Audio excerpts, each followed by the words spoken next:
Good morning. Hope you are all well. Savva here from Football Heritage TV. Happy Wednesday. Happy Wednesday to you. Today, what we're going to talk about, a few things. Before we get started, we must say, absolute rest in peace and condolences to John Berylson's family, the Millwall CEO and chairman who passed away yesterday. Obviously, when anyone from the football family passes away, it's a very sad time. So I think it just helps us take a little bit of stock, helps us realise that sometimes what we have in life isn't so bad, and that these things do happen and overshadow football sometimes. So rest in peace to him and condolences to his family. This morning, what we're going to talk about, we are going to talk about Pochettino. We're going to talk about Pochettino. I just can't get over it. I can't get over the number of videos I'm seeing with people crying about it. Rival fans are now starting to mock us. Rival fans are now starting to talk about Stewie hairs. No, they're not. Rival fans are starting to talk about why can't Spurs fans get over Poch? Is Poch, is he a turncoat? Has he done something wrong? It's absolute madness for me. We'll talk about that. News this morning that obviously Declan Rice last night was confirmed as an Arsenal player for 105 million, 100 million plus add-ons. So it looks like Arsenal have got their guy. It looks like they're about to sign Urian Timber as well, having already signed Havertz. So it looks like Arsenal are strengthening and putting their money where their mouth is, so to speak. Man United have just submitted their first, let's see, what did Romano say? Man United have just submitted their first bid to Inter Milan for Onana. This is what he said. Man United have presented in the morning their verbal proposal for Andre Onana. It's a £39 million total package with add-ons included. Inter expect 60 million euros with add-ons included. So it looks like that's going to be something that plays out. Tottenham, it's all gone a tiny bit quiet, hasn't it? We keep hearing about Tapsoba. We keep hearing about Mickey van der Ven, and nothing seems to be coming to fruition. I'm going to ask the question, before we talk about Poch, before we talk about some other stuff, do we think there's in any way, shape or form that there is another player we're looking at, and maybe these two are just the names at the front to pull the wool over the eyes? Yeah, a scapegoat, if you will, to sidetrack. Does anyone think that? Just putting it out there.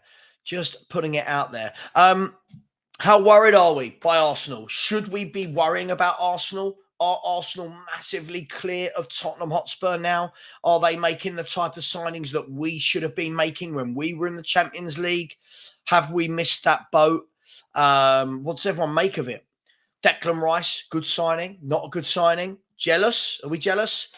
Central midfield, top player, England international, captain material. What's going on? Let's have a look. Let's see who's in the chat. First of all, welcome to the 195 of you that are already in here. So big up to you. Big up to Martin Knightsbridge, who's just become a YouTube channel member. Big up, Martin. Thank you so much. Paul Connor yesterday also became a channel member. So big up to you guys as well. And when the season starts, we will be doing channel member only shows as well. So look out for those. If you haven't already, you know the admin, you know the drills by now. Smash the like button. There's only a quarter of you have smashed the like button so far. Let's get that to 200 as quickly as possible. And with regards to subscribers, yesterday we missed our subscriber target by 4, which was really disappointing to hear. We are 340 away now from the 7,000 mark, which is absolutely crazy considering that we only hit 5,000 about 6 weeks ago. So it's been flying. If you haven't, please smash the subscribe button. We're on 6,657. Let's see if we can end the show on at least 6,680. Let's see who we've got in the chat. Let's say hello to a few people. Craig Henshaw, good morning to you as well, my friend. I hope you're well. John Ellis Hall, good morning. Kudos has said, morning, Savva. Why is Romaldini the thumbnail? Have you become his biggest fan? Romero is Wednesday. I think Sun is Tuesday. Who else? We've got Kane, we've got Bentancur, we've got a Basuma one. So we've got a number of different players representing the different days. I've also changed the name from a morning rant to a morning chat. Some people made me realize yesterday in my comments that I don't really rant as much. I don't really, I try to be pretty level-headed about these things. So it's changed to a morning chat. Nothing else has changed about it. We're still here doing our thing. Stewie's still asleep beside me, and we're living life. Big up, Ben Kaufman is in the chat. Ben, firing the warnings. Chief Mod is in the house. He's got it on his CV. Chief Moderator, top guy. Please go and subscribe to Ben Kaufman. He'll put his link in the chat. Ben has got his hammer at the ready. He's full of beans.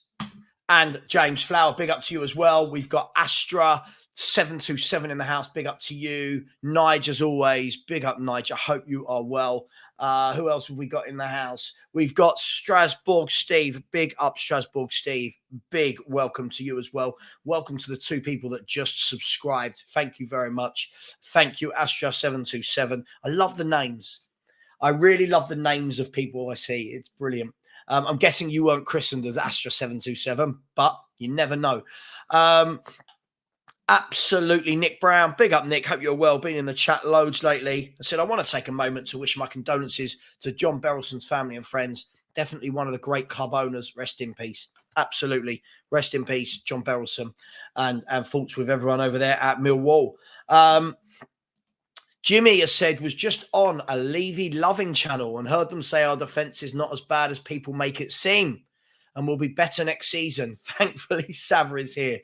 I'll ask you this question. I don't know who the Levy Loving channel was. I can guess.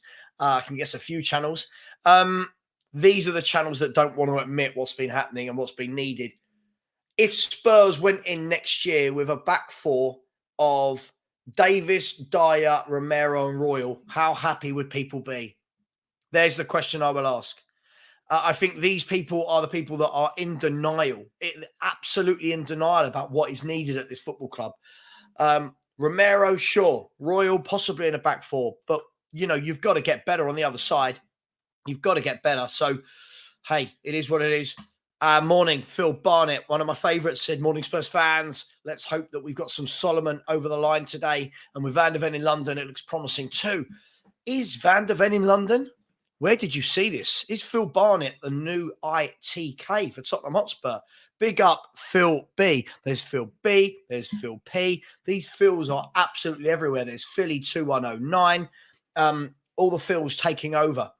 I always wonder whether they have a little Phil meetup. Do you know what I mean? Before the game, like they have their own little pub they go to. They have their own little table, the Phils, and they just agree with each other and everything. Hey,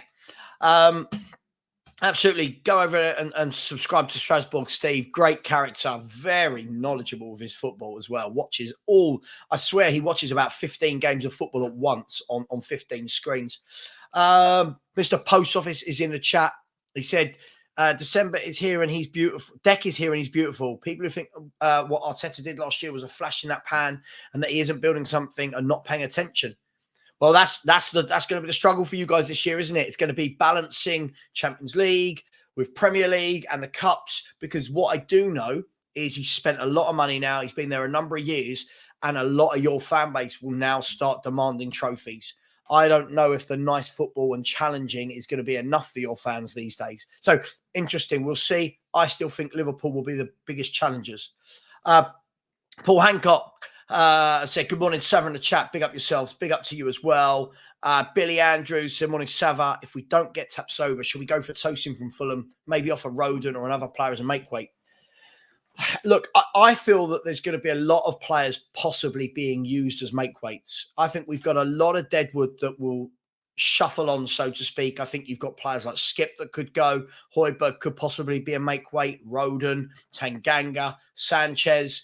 I think Ryan Sessegnon, Perisic, I think will end up going. I think you're going to see a lot of ins and outs in the next 5-6 weeks. I think almost the two signings in the space of about 3 or 4 days with Vicario and Maddison have almost got people a bit more impatient, should we say, if that's the word. A big up. There's now 255 of you in here. We're growing steadily. We're growing surely. Only 75 likes. Smash that like button, people. It is free. And thank you to the 4 people that have just subscribed. Let's get another 20 subscribers today, and let's end nearer 6,700. We're going to get to that 7K mark very, very soon. I can feel it.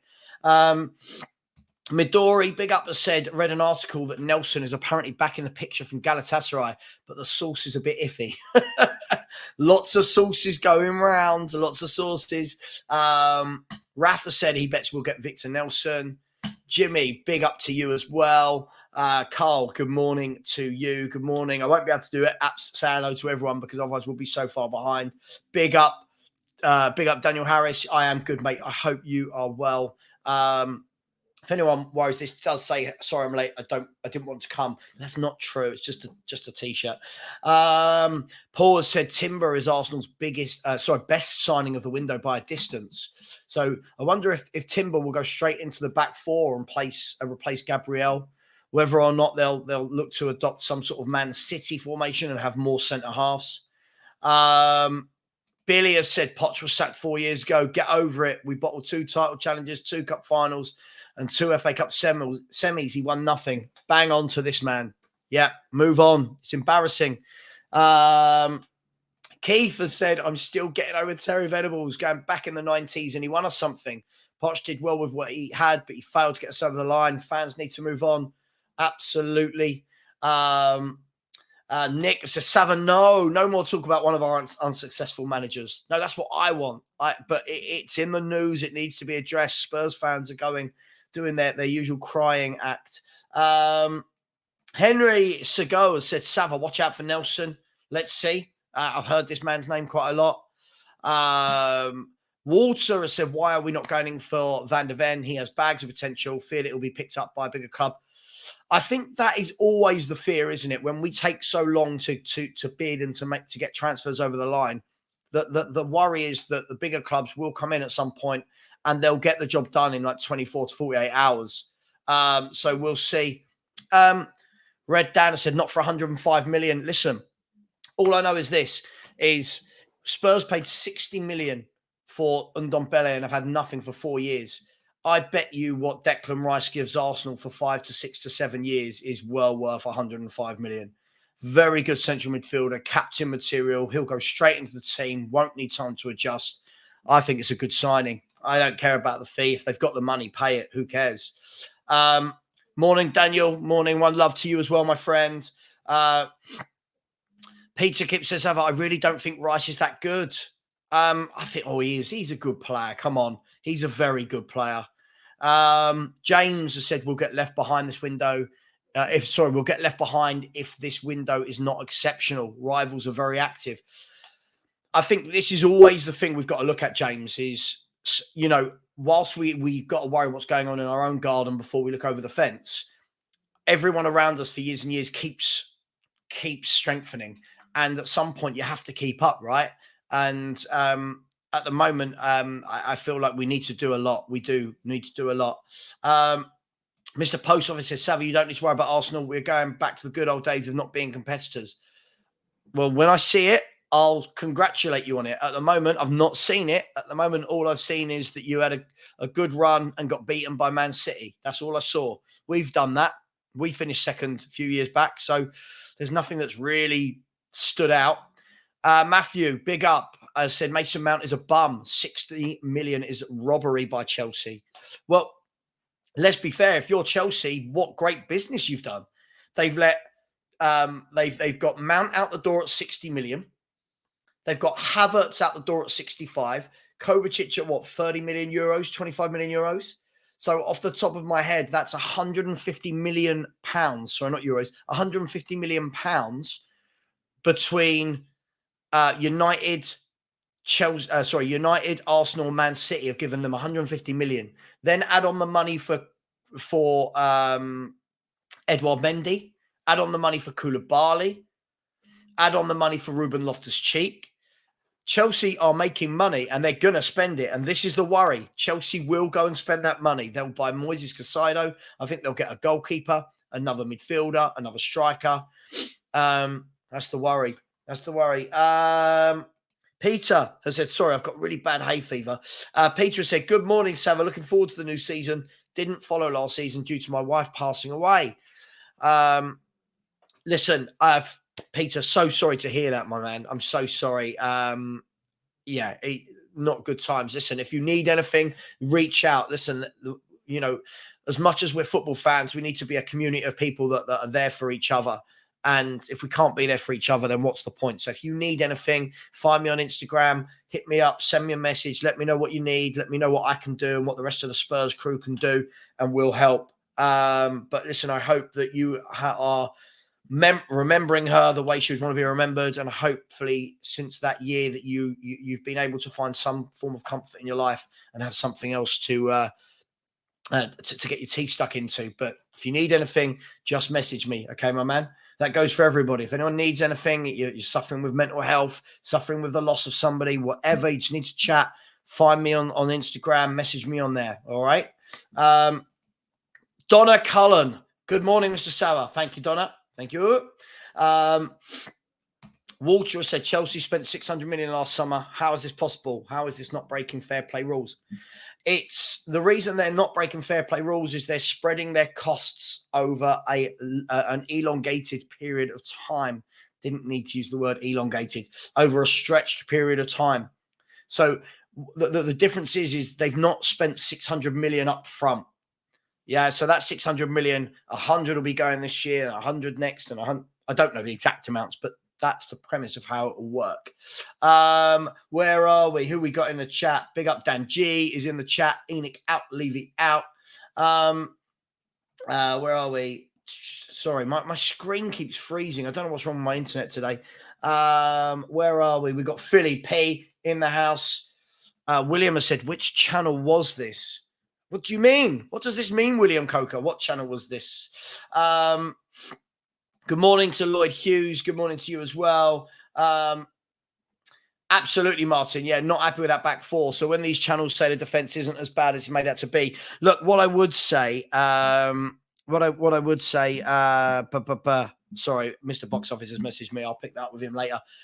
What I would say is, I do think it doesn't help how we played under Conte, putting so much pressure on the back four all the time, because we weren't a team that wanted the football. So there is always that to look at. But I don't think that anyone can sit there and say they're happy with that back four from last year. Mark has said the Levy lovers are more concerned with a big stadium, spreadsheets, and how much we can save in every deal as opposed to actually winning. Yeah, for sure. But just remember, we are miles off winning. So we need to build. We need to do it sensibly. We need to do it properly. Let's have a look. Where are we? There are so many. I feel like Rice is average. I don't think Declan Rice is an average footballer, is he? Come on. I feel like this is really, really over the top. Morning, Raf. Morning to you as well. Big up, Hugo Boss Wood is in the house. There are so many people. Vinny Rowley, big up to you, Vinny. Hope you're well, my man. So big up, Savva. As a Chelsea fan, I'm excited about the season coming up. Listen, Poch will get you guys playing as a team. And the fact you're only playing once a week. Yeah. Jay Jr., you don't need to worry about me. You don't need to worry about what I do for work and that. That's my business. Don't you worry about that, my friend. Where are we? There are so many comments. Stephen said, can't we just spend an extra 10 to 15 million on Tapsoba instead of Van der Ven? He is much more ready-made. VDV not ready to start at this level. Then get Tosin as backup. He can play as a left centre-back. I'll ask the question, why is Mickey Van der Ven not ready? Why is he not ready? He's getting rave reviews in Germany. He's the under-21 Dutch captain. Why is he not ready to play for Tottenham Hotspur when we've got people like Tanganga, Roden, Davis, Dyer, Sanchez and Longley that have been playing? I'll be honest, I'm just asking the question, Stephen. I don't understand why he's not ready. From what I've seen of him, I think he looks good. Van Football Vents said, happy Wednesday, fixing an ATM while listening to Savva talk ball. Big up to you, my man. I hope you are well. Let's have a look. Where are there's so many. Keith Shields has said, question, if not Tapsoba, then is it worth testing the waters at Palace for Gahey? Player plus cash might tempt them. I like Gahey. I would like Spurs to look at him. I can't think which defender would go the other way that Palace would be interested in. And I think sometimes we need to remember this. We try and get rid of our deadwood and then think that other clubs will want them after we've been calling them dreadful for years. Who do you think would go the other way? Would be my question back to you, Keith. I'm interested to know. Mr. Post Officer said people won't be talking about the fee for Rice in 2 years. If you are good, no one cares. I agree. I agree. Football fans seem to have this real fixation with price. But if a player works out, it really doesn't matter. Everyone's talking about, oh my God, Enzo Fernandez, 110 million. Enzo Fernandez is a quality footballer that will be good for many years to come. Louis has said, morning, Sav. Enjoying your content, mate. Thank you. Thank you very much. Much appreciated. For anyone else enjoying the content, smash the like button. We're on 104 likes, but there's 340 of you in here. Smash that like button. That's less than a third. And for anyone brand new, please smash the subscribe button as we head towards 7,000. We've already had 7 subscribers in this show. Let's see if we can get 20 to 25. William Coker said 2 minimum. Van der Veen and Tosin is risky. Van der Veen and Tapsoba is what a serious club would do at the very least, given that season-long diabolical defensive display. Yeah, William, I feel like definitely something's got to give with that defence, right? Listen. I hope I'm right with what I'm about to say. I hope I'm right. I'm sure you all hope I'm right with what I'm about to say. There can be no way in which we start the new season without a new centre half, minimum of one. But surely we can't. That's whether that's Romero playing with a new partner or whether that's a new formation where we have 3 centre halves. We can't go into the season with Dyer at centre half or Sanchez or Davis. We've got to get reinforcements, surely. Darren Fearon has said Savva Ndombele had to deal with boring defensive managers like Nuno, Jose and Conte that did not allow him to express himself. I feel this is a massive excuse. I feel that, look, at the end of the day, if he didn't put in the work rate, that doesn't matter which manager you're playing for. If you don't put in the work rate, I don't want you at Tottenham Hotspur. He's a central midfielder that has to work hard no matter what manager he's got. I thought he was an absolute disgrace, to be honest. And there's too many excuses made for players like Ndombele. The guy is a liability. Rico has said, Savva, should England walk the Euros? Bellingham, Rice, Grealish, all cost 100 million. Saka, Foden, Kane. Madison Mount, high fees. I don't think they should walk the Euros. I think that's a complete disjustice to other countries. For me, I've always said it. The reason England won't win anything is because of Gareth Southgate. I think we've got the squad. I think we've got players, but we've got a manager that doesn't let them off the leash and let them play. So for me, I don't think England should walk the Euros. I don't think they will walk the Euros. I don't see England winning anything anytime soon. That's just me. Philly, one of the Phil Army has said the club is a selective and a group collaboration. When Levy is praised or criticised, so is Donna Cullen and the rest. Absolutely. Let's have a look. Where are we? Terry has said Madison better than Mount. We've done well. Yeah, I don't. For me personally, I wouldn't compare those two. I don't think they're the same sort of player in any way, shape, or form. But 40 million for Madison is a really good fee. We don't know what plans Ten Hag has for Mason Mount, but it doesn't always have to be us v them in terms of transfers. Sometimes we can say, oh, good transfer. We'll see. Mason Mount's had some really good years in his career. Last year didn't seem to go well for him. Will Ten Hag get him back to that place? Who knows? Swanex has said Rice is good, but not 105 million good. And when you're spending that much money on a player, nothing less than winning will be acceptable. I disagree. I disagree because they're not the only club doing it. If they were the only club buying players at 100 million, then yes, Chelsea have paid 100 million for players. Man United have paid 100 million for players. Chelsea, Man United, Arsenal, Man City have paid 100 million pounds for players. So are we saying that all of them have to win the league? You can't. It just doesn't work like that. Look, 105 million for me is you're getting a player for 6, 7 years. He's a top midfielder. You know, if Arsenal and Man City want you, you're doing something right. I feel there's a lot of jealousy from this fan base. I really, truly believe that. Absolutely. Condolences, Peter. As I said, need anything, mate, you reach out, all right? There's some really good people. Got to remember, what we see on YouTube and Spurs fans and debates and arguing is just one side of it. I think Ben Kaufman will back me up here when I say this, as will Phil P. If Percy's in the chat, he will. There's a group of people that sit behind that help each other with not just football things. You know, if I need something, I can always pick up the phone to the likes of Percy, Ben, Phil P, have a chat. You know, me and Phil P go for lunch. You know, I can always have a chat about stuff that's not football. So there is more to life than football. And yeah, and my condolences once again to you, Peter. I think we've all lost people lately and it hurts, and we all have to be there for each other to help get through. But you know what? You will get through it. You will. You're strong. You're stronger than you know. And she would want you to. So, yeah, moving on. The White Rooster has said, is there any youth team players you think could catch Ange's eye? Our youth system has failed us over the last 10 years since Kane. Divine might have promised, I think, could get more game time. I'm going to throw this back to you, White Rooster. Has our youth team failed us, or have we failed them? Have there been any gems that we've let go that could have possibly done a job or at least made good money for us? I'll give you some examples. Mundle's just gone. Everyone raved about Mundle. Madwiki went away, had some good times in Holland and just got bought by Chelsea for what, 45, 50 million. We could have sold him for 45, 50 million if we had nurtured him. Who else went? Marcus Edwards. So there are players that we keep letting go that keep doing bits elsewhere and then being sold and making money. So listen, I'm just sitting on the fence with that one. Food for thought. What does everyone think?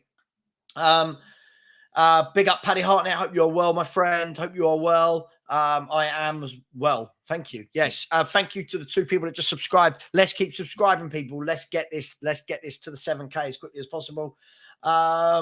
Daniel, yeah, I agree. It's a steal. I suppose that's what happens when you've got 1 year left and you play for a relegated team. Yeah, Mark, according to FFP, we can spend more than any other club. But the difficulty is this. Look, fans sometimes, for me, we don't think outside the box. Let's assume, and I'm making this number up, let's assume this summer Spurs could spend 450 million without hitting FFP. Or that's the limit, right? If Spurs went this year and spent 450 million pounds on players, in the next window, when we're not bringing in the players we need because we've reached our FFP limit, people would go mad. People would go mad. Where's the signings? Why are we not reinforcing? So for me, I think we've got to be, most clubs should be smart about it. For me, I think we've got, as I said, we've got a lot of players on the books and a lot of them are eating up wages. You think between Sanchez, Perisic, Sessegnon, Lo Celso, Ndombele, Dyer, Davis, Tanganga, Rodon, look at the wages from those 8 players I've mentioned. Huge. I think we need to get some of them out the door before we can get some more in as well. Lloyd has said, I hope our scouts are looking for strikers. I do think Harry will go. It's the saga that's going to run and run and run, isn't it? It's the saga. Also a saga is that only a third of the chat have smashed the like button, which is absolutely shocking. I'm just going to quickly see if Romano has announced anything else. It's always good to keep on top of all football news. So there's Declan Rice, there's Anana.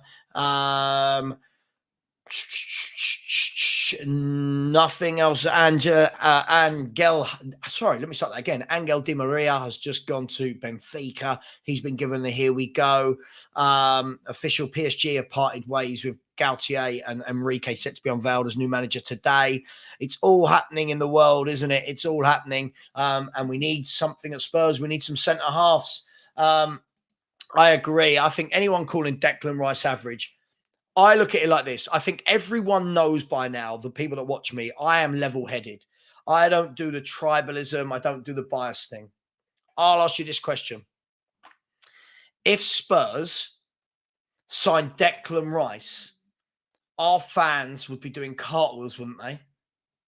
Imagine Spurs put Declan Rice in midfield with Yves Bissouma and Maddison in the hole. Our fans would be losing their mind. But because he's gone somewhere else, he's average. I agree with you. He's not average. Mr. Post Officer said Rice is superb. Wait and see what he does with better players around him and a fantastic coach. I agree.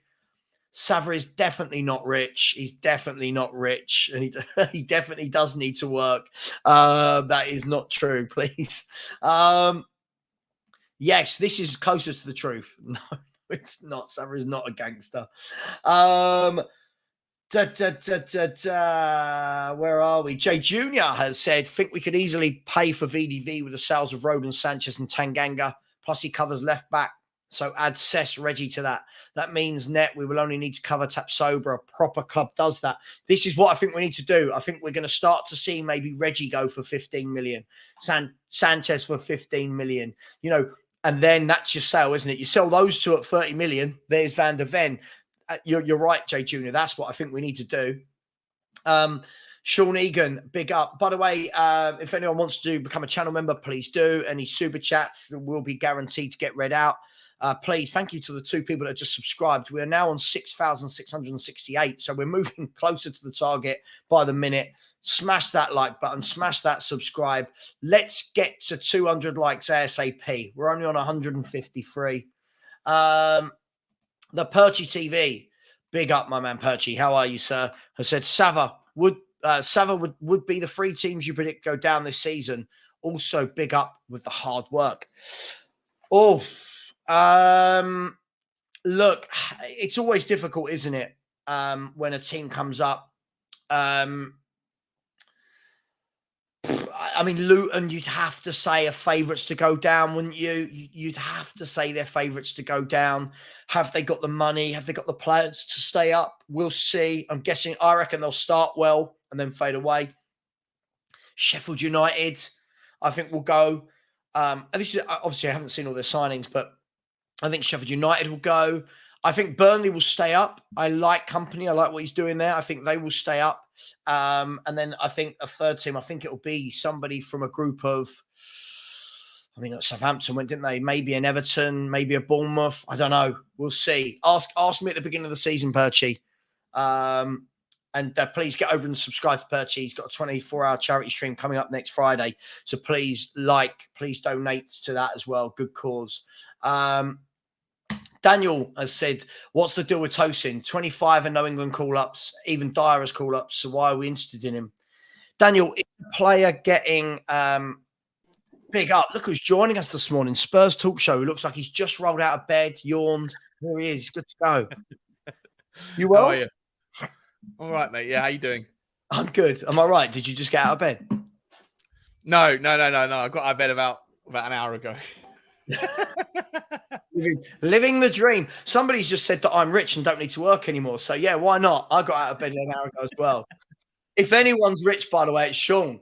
This guy, this guy's smacking in subscribers like Harry Kane smacks the ball in the back of the net. He's going for fun. Sean, I'll bring you in on this. This obviously is the show where I like to get the questions coming in and then we just see where it goes from there. By the way, if you haven't, please subscribe to Spurs Talk Show. Smash the like button. There's now 408 of you in here and 160 likes. Let's get that to 200 ASAP.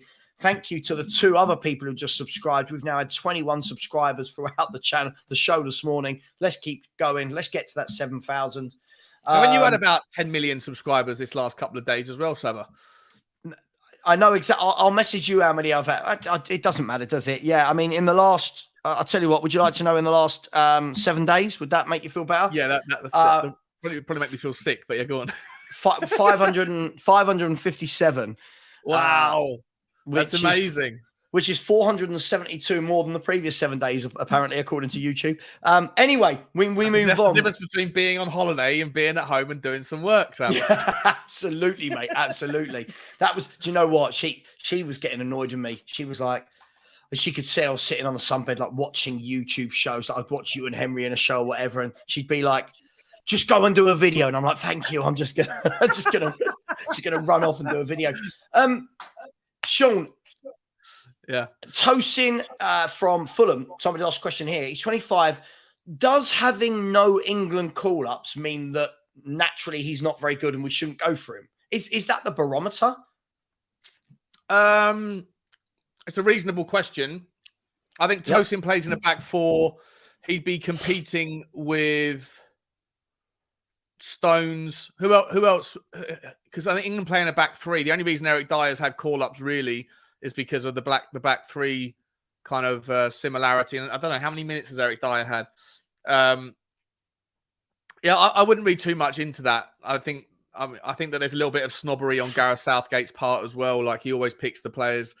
Like he likes to pick his mates and the kind of boys that have been around. So you have to be very, very impressive to break into the England camp. Under Gareth Southgate. So I wouldn't read too much into it. If we're just looking at the difference between Tosin and Eric Dyer, it's night and day. Tosin's a really, really good player.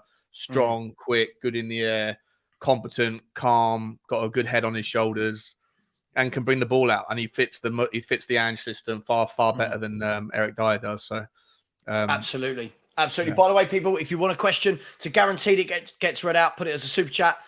If not, put a queue. I don't ignore the questions. I star them and I will go through them with Sean. Looks like he's got a very strong cup of tea going on there. That's a digestive colour tea if I've ever seen one. And so strong it's called coffee. Oh, it's right. There we go. Oh, what brand of tea is that? I don't know. It's Kenko. Anyway, we move on. So there will be questions. We're going to the questions as we go through. Yes, breaking news. Yeah, so Gautier has officially left PSG this morning, and Luis Enrique will be unveiled today. Man United, as we said, have now put in their first verbal offer for Onana of Inter. At the moment, they seem 20 million away on price. Maybe they're letting Daniel Levy negotiate that deal for them, Man United. And off the back of that, we will talk about Declan Rice a bit more in a minute, Sean, because I feel like there's a lot of jealousy going on at the moment in our fan base towards that one, but we'll come back to that. Where are we? Let's go through some of the questions at the moment. Sean, Walter has asked, do you think we will get in a director of football? Heard that Ange hasn't worked with one in the past. We were supposed to get a director of football before the coach. That's what we were told. Where are you on the whole director of football piece? I think it depends on how much influence Paratici's having in the background. I think a lot of these deals do smell, if they don't pass the sniff test of it not being Paratici, kind of spinning certain plates in the air. Maybe he's working as a consultant, but I think we can all feel quite confident in the assertion that Paratici is still very much involved in some format. Look, I don't think Ange necessarily needs a director of football for the incomings, but we've got a lot of outgoings, and you don't want your manager to have any other part to play in the getting rid of players you don't want, other than to run your eye over those players, make a list, and say, get rid of them. I don't need these in my squad. And that's where you need a director of football to go and do that business. And I don't know if Scott Munn has got the relationships in European football. Like he'll be making cold calls to a lot of these clubs, whereas other directors of football that have got relationships have a little black book of relationships that they make their warm leads. So I think that to answer your question directly, I think Paratici is the kind of acting DOF still. To be honest, do I like that? No. Am I comfortable about it? Not at all. But everything that in all the business we're doing, it looks like it's Paratici kind of it's his hallmark. By the way, on that, mate, how do you feel about the idea of going and arranging 3 or 4 deals with 3 or 4 clubs, shaking, like having a kind of like verbal agreement in principle, and then going away, going, okay, we can do this one at this price, this one at this price, this one at this price, and then essentially you go and let down all but one of the clubs that you've agreed to deal with. Yeah, I mean, well, listen, this was the big thing last year, right, Sean? This was the big thing. We were told, if you remember, all the reports came out from like Ali Gold saying, here's the 10 centre-backs that Spurs want. Paratici's going to go and negotiate with all of them, and then we'll end up with the 1 or 2 we want. And then we ended up with Longley on loan, right? So it was kind of like, it's a risky tactic, right? Because I think if people do understand that's what we're doing, as a player, how do you feel? No, yeah. How do you feel if I come to you? If I come to you and go, right, do you know what, Sean? I'm starting the best YouTube show ever, and I'm only going to have the best Spurs YouTubers on. And I'm talking to you, I'm talking to Henry, I'm talking to Perchy, but only one of you is going to get the gig, right? Are you going to be a bit like, hang on? Yeah. What is this? Do you want me? Do you not? Like, 100%, mate. That is a perfect analogy. I might do that. Analogy. X Factor YouTube auditions. Get the buzzer out. Listen, for me, I'd want to know. Hang on, you're coming to me. You're coming to my agent. You're asking me if I want to join. Am I your first choice? Do you actually want me, or the moment that if I'm Van de Ven, for example, in this example, or the moment Tapsoba says yes, are you just pulling the deal? Like, 100%. Am I joining with Tapsoba? Am I, so. Look, I'm sure it's complex, but and not only that, not only from the player's perspective, I think you are going to rub up, like potentially risk losing a few players if you know that that's what's going on. But the other clubs, they have to all make contingency plans. Yeah, like is Leverkusen right now on the verge of finding a replacement for Tapsoba because they are under the impression that Tottenham are going to buy Tapsoba? Is Wolfsburg doing the exact same thing? And then they have to go and have conversations. And then ultimately, Paratici or Levy picks the phone up to one of them and says, all right, I'll deal with you. Sorry, mate, we've gone in a different direction. Like, you're pissing around with everyone's plans. It can't be a very long-term strategy in terms of building relationships with clubs if you have gentlemen's agreements with everybody and then break them with everyone but one. Mm-hmm. Yeah. I think it's crazy. Listen, I don't know how much truth there is to that. Everyone said it. I didn't see any evidence of it last year. I didn't see anywhere where that actually happened. I didn't see the 3 other centre mids we were lining up alongside Basuma when we got Basuma. I didn't see the 3 other centre forwards that we were in talks with alongside Richarlison. So maybe it's just rumours. Maybe it's just rumours. Yeah. Listen, I reckon it's probably halfway. I reckon people have taken something very simple as though asking about those players as opposed to having them lined up ready to join. Spurs take weeks to get any player over the line. I fail to believe we've got 4 ready to go over the line at any one point. Do you know what I mean? Let's go to Rico's got a question. He said, do you believe Rice is better than Partey? And has Rice shown at any point in his career the levels Partey showed last season until Partey fell off? Sean, this is an interesting one. Obviously, the news broke very late last night, about 11:30 at night, that the Declan Rice deal was done. It's £100 million plus 5 million add-ons. I'm seeing a lot of Spurs fans, he's not that good. He's average. He's not worth the money. Now the comparisons are starting with Partey. What do you make of the whole Declan Rice to Arsenal transfer? I think he is a very good player. Of course, he's a very good player. I do think he's a little bit untested, unproven in high possession football. And I don't think his best part of his game is his technicalities or his creativity. So I think it is a punchy price for a player, for any player. But for Declan Rice, look, I think he's smart enough and good enough to be able to adapt. But like I think you have to also acknowledge the fact that he hasn't been seen. To pay £105 million for a player who usually plays without the ball most of the time it's a massive risk. I also would say that I'd find it very difficult to envision a scenario where Arsenal are going to have a stronger midfield next season with Partey, Odegaard, and someone else than with Rice, Odegaard, and someone else than with Partey, Xhaka, and Odegaard. It's possible that they can improve. I saw them links with like Chouameni. Like if they go and get that done, then that's let me ask you then: Partey and Rice better than Partey and Xhaka? Yeah, I think so. Okay. I think so. So but it depends if Xhaka and Partey. Yeah, if Xhaka and Partey both depart, then a lot will depend on who they go and get to play alongside Declan Rice. And I don't think Lavia. I mean, Lavia's a very good player, but apparently he's turned them down anyway. Which is insane if that's the case. Like Lavia said no to Arsenal. What the hell's going on there? But I just think it's gonna be very difficult to like. And Arsenal dominated for the most part last season because of that midfield being so brilliant at being able to. Thanks, Rob. being able to recycle possession. So it's going to be interesting to see how they do it. But Declan Rice is a good signing, but whether he's £105 million worth of player remains to be seen. What's your thoughts on it? Yeah, I'll give my thoughts in a minute. But just now, when you're like, oh, look at your subscribers, you've just done 1,000 subscribers in about 8 days, haven't you?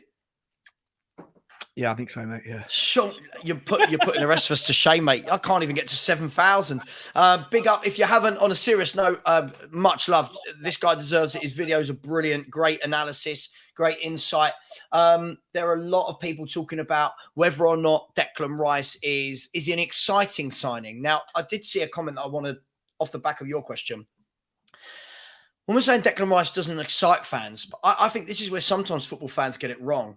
Not every signing has to excite. I think the role that Declan Rice plays in a team is one that is an absolute necessity. You've got to have your midfield generals. And I don't think there's many top centre midfielders across the world anymore. So I get why he was bought for the money he was bought for. I understand that he's not exciting. But let's be fair. If you've got Partey, Rice and Odegaard in front, for me, that is a lot stronger for me than when you had Xhaka alongside them. I don't mind Xhaka. I think he's decent, but I think Rice is the next notch up. But you're right. It'll be interesting to see what happens with Lavia, because at one point he was a shoo-in to go to Arsenal. Now it looks like Liverpool are deep in conversation with him as well. I'm not making that up. Are there someone in the comments saying he hasn't turned down Arsenal? I'm sure I read it or watched it on a fairly decent channel. Was it maybe Sky Sports or Talk Sports saying that he cheers Mark that he turned down Arsenal? Am I making that up? I don't think I am. I'm not sure about turning them down. I don't know. All I know is that at one point it was just Arsenal, and then it was, well, Man City have got a buyback. Could they buy him? And then Liverpool now have been in conversations. Look, if you're Lavia, it's not a bad place to be, is it? If those three clubs want you, I was having this conversation the other day with Kaz from Never a Foul and from Dan Potts from Football's 12-Man podcast. We were talking about, if you are Lavia, where do you go? What's the best move? Where do you get game time? Is it in a 2-man midfield at Arsenal? Or is it in a 3-man midfield with Liverpool? But bearing in mind, they've just signed McAllister and Szoboszlai, and they've already still got Henderson and Curtis Jones and Fabinho and Thiago. And, where does he go? But hey. Well, maybe. Do you think he's that exceptional that he immediately walks into those teams? I don't know if he's that good. Like, he's a top prospect, but maybe he could come into Tottenham, play. Tottenham need another 6/8 to compete. I think a proper 6, but I don't know. Maybe that level is a little bit too punchy for him right now. But if the clubs want him, then maybe what do I know?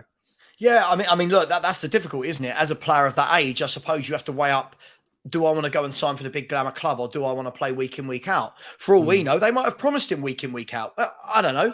There's going to be a lot happening.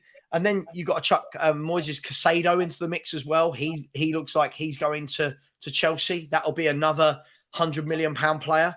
And then they'll have Enzo Fernandez and Moises Caicedo, which looks like it's a very strong midfield too. And then that always brings me back, Sean, to our midfield. Because when I look at Enzo Fernandez and Caicedo, you then look at Rice and Partey. You look at, I don't need to talk about Man City. You look at Liverpool with McAllister and Szoboszlai. I feel that that's where we're going to be really weak if we don't sort out that midfielder to replace Bentancur while he's still injured.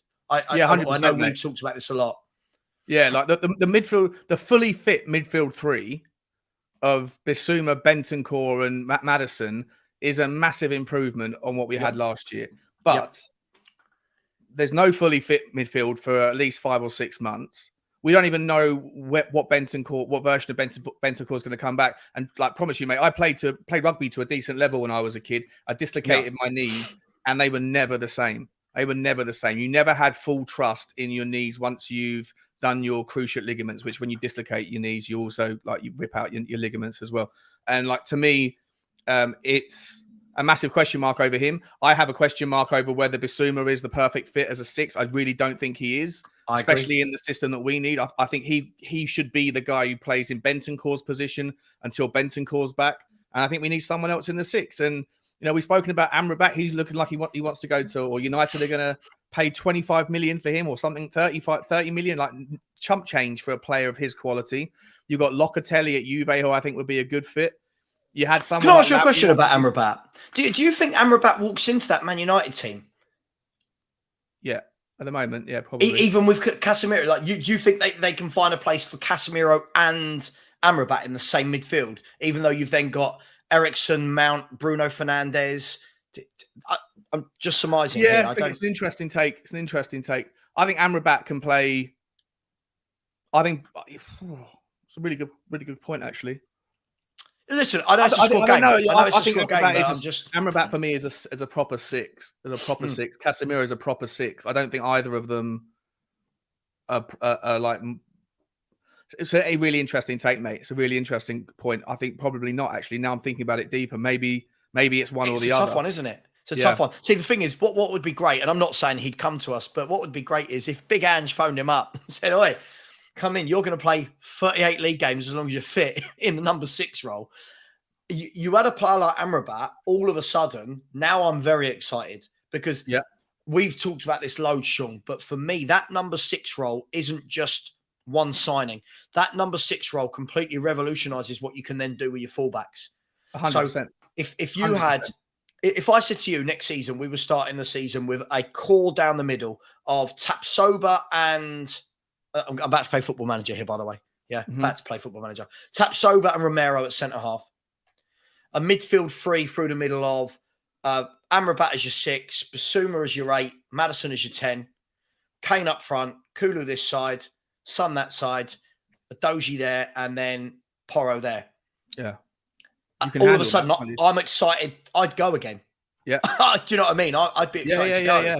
And that for me, that team is capable of beating anybody on their day.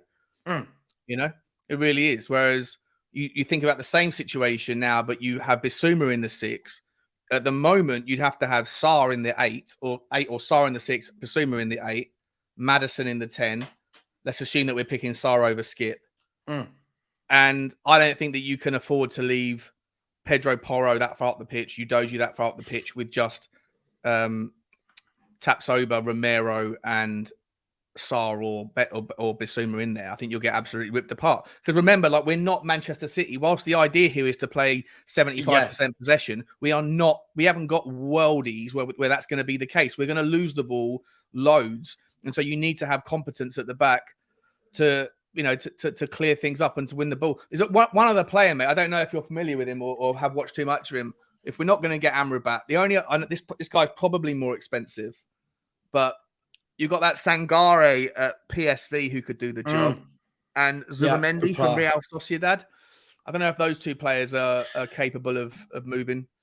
I mean, there's good players. Do you know what? My concern would be, is that on our radar for this year?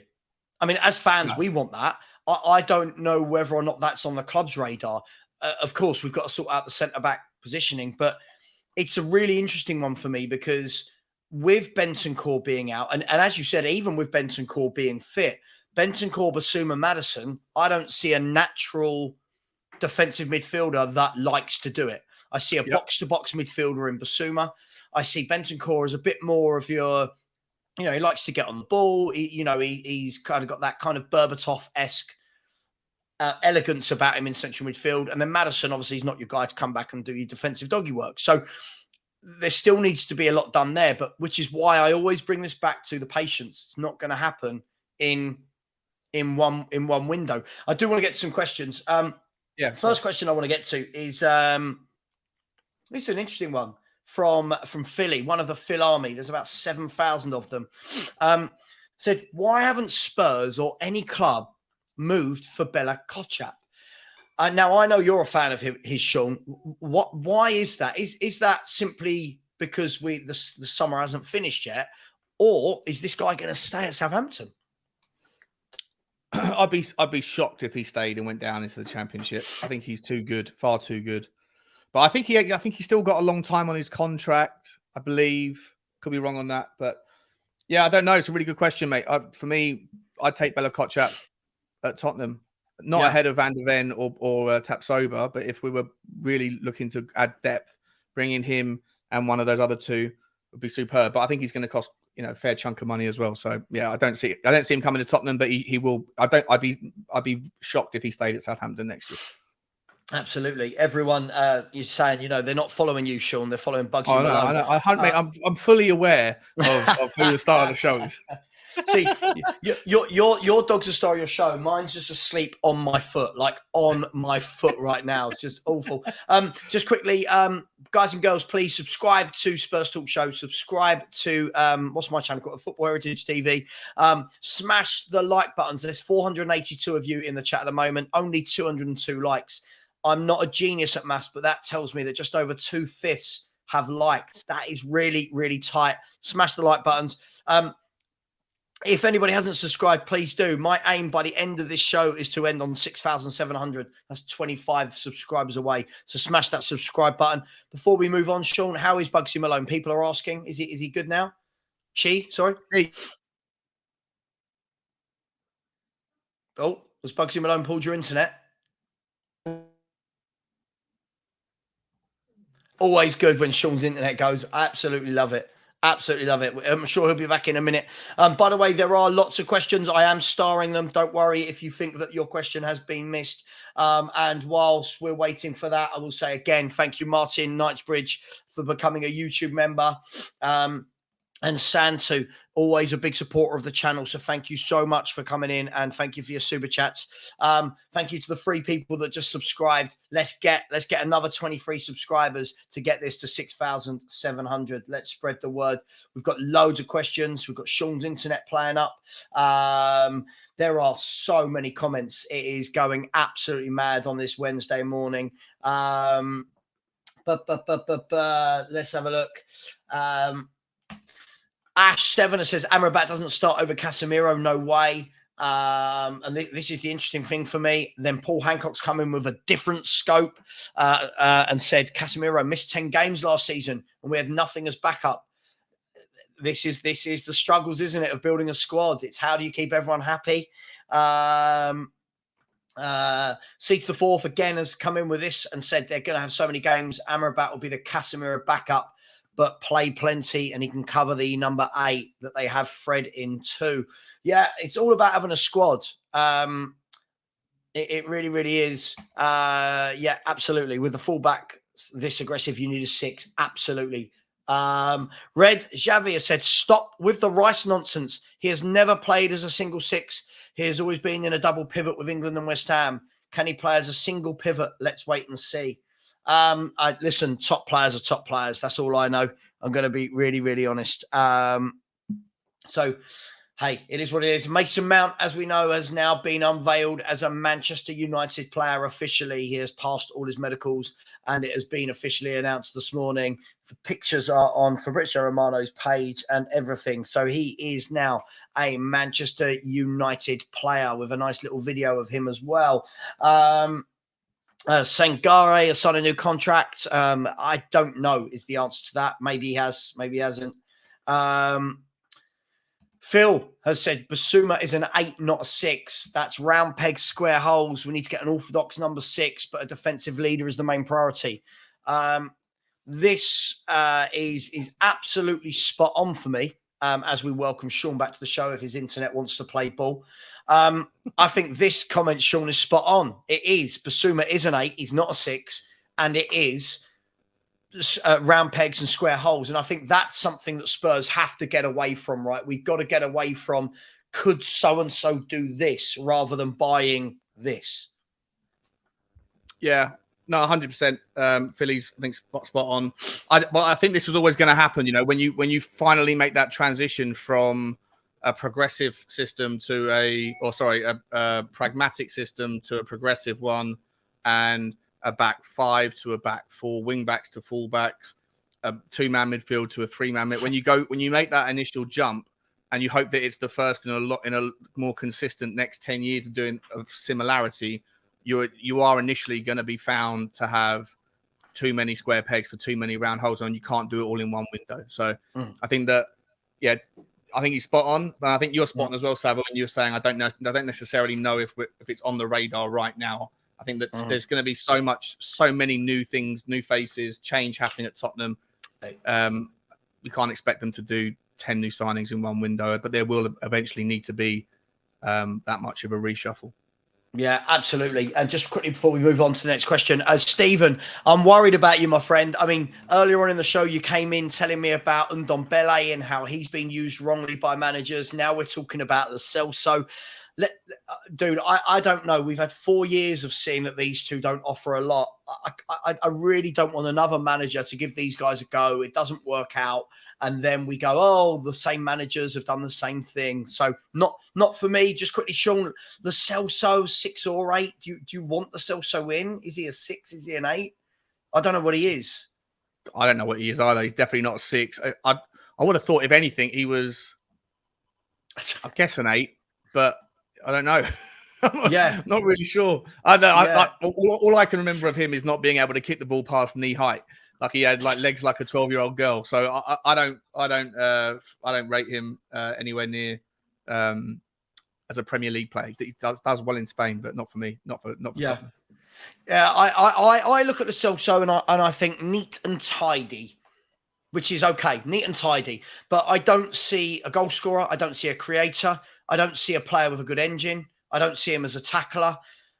It's another one that I think fans are so desperate to make work. But let's be fair, this guy had one good season in Spain, scoring a few goals. And everyone now for the last 4 years, we still haven't learned that he's not very good. Loads of questions, loads and loads of questions. Where are we? So again, thank you, Santu, for the super chat. Really appreciate that. And again, Martin, thank you for becoming a channel member. Next season, there will be channel member only shows. So if you do want to be a member, please get that in. Keep smashing the like button, people. We're on 222 likes, which means exactly 50% of you have not liked. Where are we? Here's an interesting one. Fans love doing this, don't they? We love comparing. Kudos. Question: Maddison or Odegaard is a question. I'll let you take this, Sean. Maddison or Odegaard? I'd probably take Odegaard if I'm honest. It's a tough one, isn't it? Because look, I think Maddison hasn't played in as good a teams as Odegaard has played in, but Odegaard has just had a really good season, captaining Arsenal in that great run. I'll take both. I think they're both fantastic players in their own right. Yeah. Slightly different, but the same at the same time. But thanks, Kudos, for that question. Another question. Caveat emptor. What a name that is. The caveat emptor. I said, Savva, do you think Farke will bring Leeds straight back up to the Premier League? Sean, the news last night that Daniel Farke is the new Leeds manager. Leeds have had a succession of managers that have failed in the last few years. Can Farke bring them straight back up like he did Norwich? I think he did. Yeah. He brought them up, didn't he? Will he bring them up? Are they good enough to come straight back up? I think he will. The only concern I have about Leeds is what's going on with their finances. There's like the owner of Leeds put up Elland Road as collateral in order to try and buy an Italian club. There was I don't know if that actually was allowed to go through in the end, but there's all sorts of weird things that I've not been able to get my head around. And I don't know whether or not some of the consequences of that might mean that they need to sell more than they otherwise would have. Obviously, a lot of their good players are probably going to leave anyway. But I think Leeds should have enough about them to come straight back up. Yeah. Mm-hmm. Yeah. Absolutely, absolutely. I listen. They should have enough to come back up. I didn't look at Leeds and think there were loads of players that were going to be cherry picked from Premier League teams, which I think is a good thing for Leeds. I think they should have enough, but hey, that Championship's a tough old division, isn't it? You've got to get on a roll. They play a lot of games. We talk about the Premier League; they play a lot of games. Plus, they play all the cup games as well. But hey, Farke's done it. Leeds have done it. Both should be well versed in how to get out of that league. So it looks like a good match for me. Next question is about it's about Harry Kane, the Harry Kane saga, Sean. Are you guys? I love this picture of Harvey Troy, by the way, getting his Barnet cut. I like that. Are you guys sick of the Kane saga? When Son was linked with Saudi, he came out and said he isn't leaving. Isn't the silence on Kane's part disrespectful?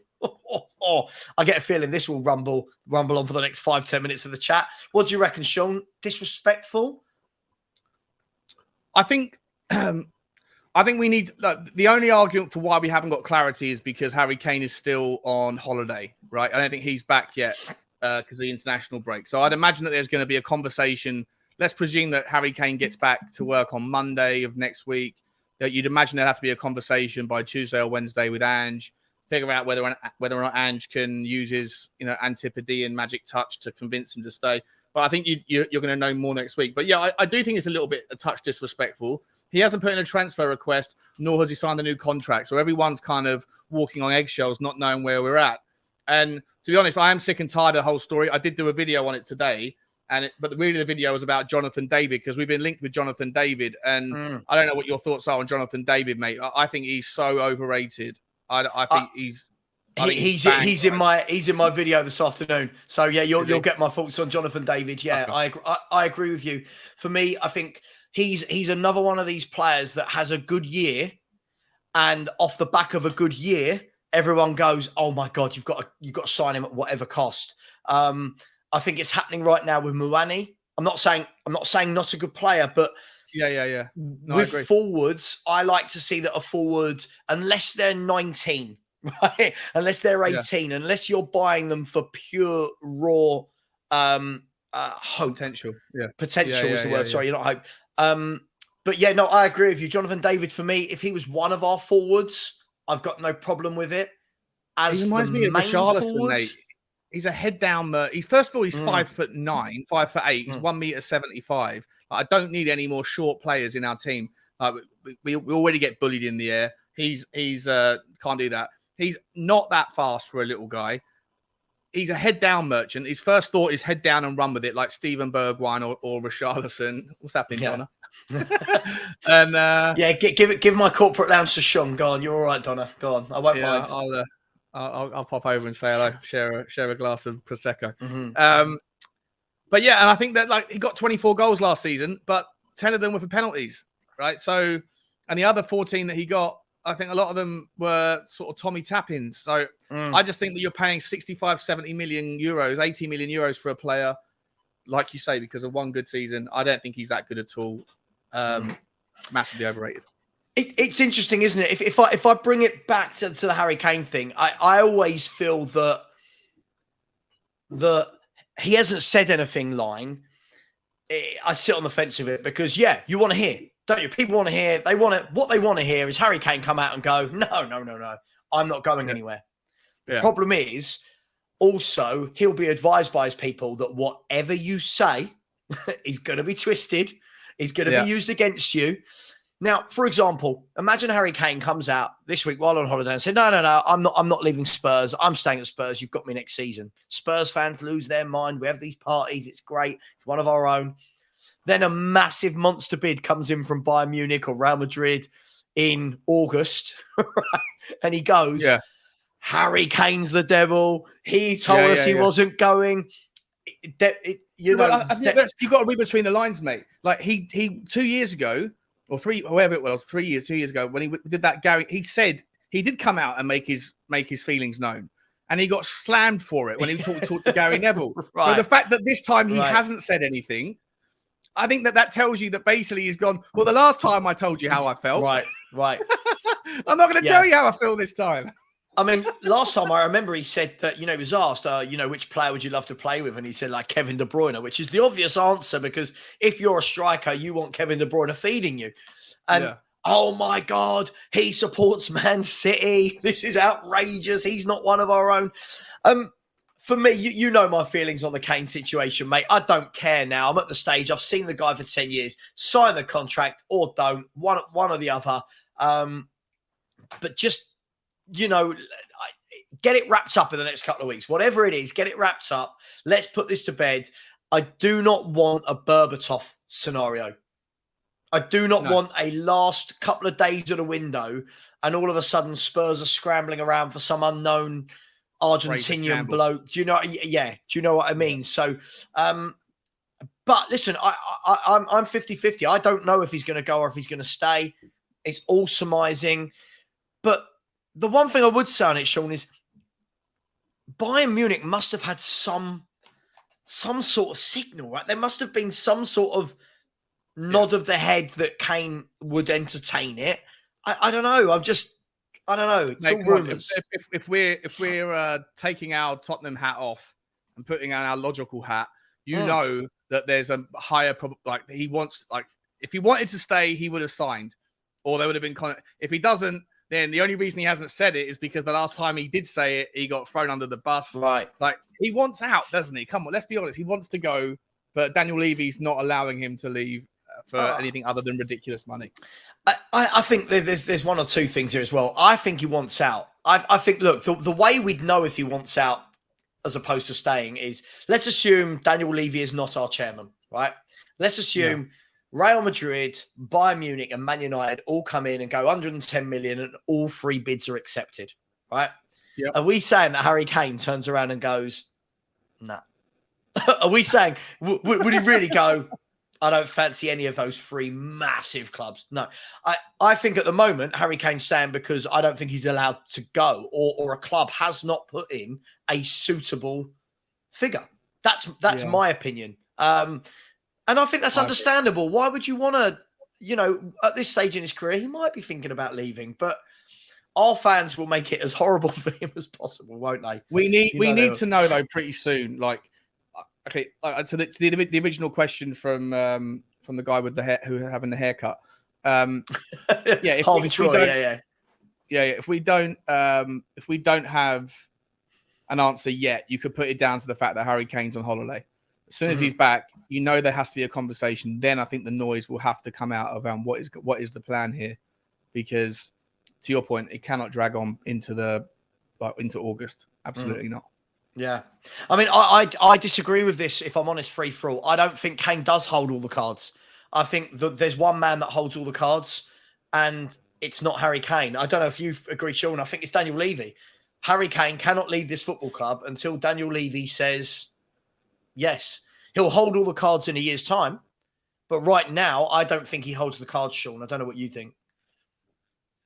No, I agree. I think that time is on the side of Daniel Levy at the moment. He's a contracted player, so mate, my internet's collapsing again. Let me see if I can fix it. I'll come back in a second. Yeah, no worries, mate. No worries. Let's have a look at some of the other. I'll tell you what, I did just see. Absolutely, Mark. We are Tottenham, not Harry Kane FC. You would be well to remember that when you're crying over Pochettino. I did just see a comment that I quite liked. I like Matt O'Reilly, Sonics. I really like Matt O'Reilly at Celtic. I think he's a good footballer. He's got a good engine. He tracks back. He puts in a lot of tackles. He scores goals. He plays good through balls. I'd be all over Matt O'Reilly as a player in the Spurs squad. Absolutely. How much Celtic would want for him, I don't know. Let's be fair.